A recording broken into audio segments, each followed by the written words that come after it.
Dito kami ngayon sa Tatu, Taiwan.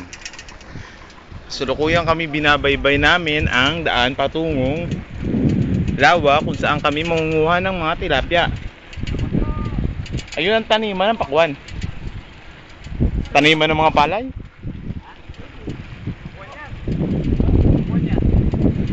Taniman ng mga mais. At merong release doon ng train. Kung tawagin ay kway-kway. Doon naman ang release ng mga kotse. Kung tawagin ay mga car. Yan, pag bumaba ka dyan, syempre dadaus-dus ka. Pero kailangan natin daanin ang diretsong daan. At panibagong taniman na naman. Hindi ko alam kung ano nakatanim doon. Umuwi naman kayo mga nasa likod.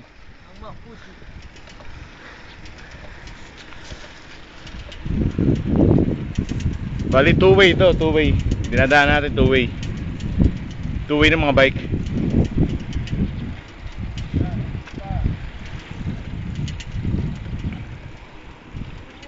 Ganda dito, nature tripping.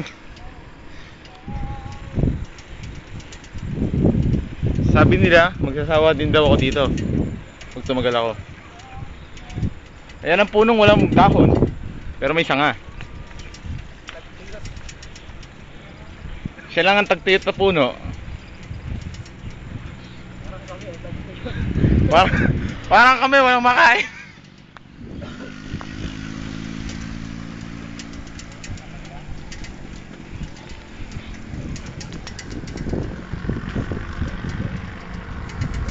May mga tao na rin ang nag-aabang. Ewan ko ano yung abangan nila. Ayun, jeep daw, papuntang Kapyo.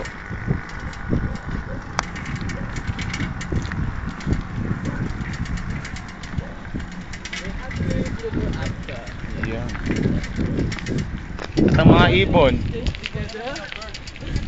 Ang mga ibon, ang English sa ibon ay bird.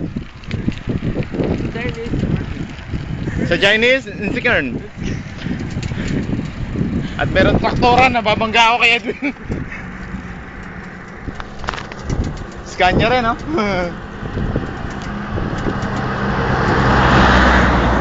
Knock knock Marlon. Knock knock Marlon. Scania. Scania pa rin, babalik sigaw ng damdaming.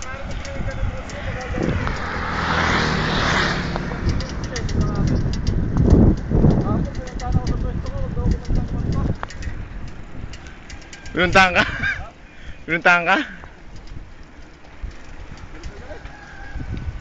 Pinarangan to, para mga kotse, di nakababa. Yung mga ginagamit sa World War II. Pinarangan no? Palaso.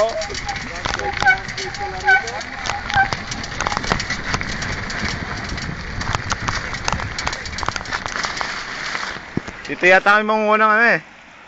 Dito ba tayo mangunguha mga guys?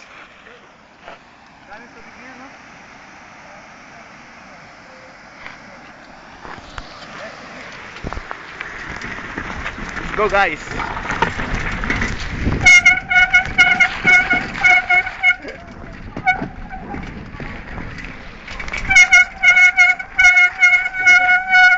Nagbangga na po. Nagbangga na po sila.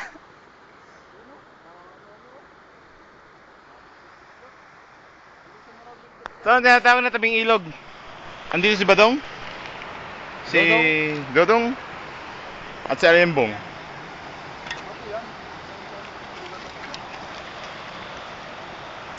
Dito na yata kami mangunguha. Antabayanan nyo na lang po mga susunod naming kabanata. At siguradong maraming mangunguha ngayon.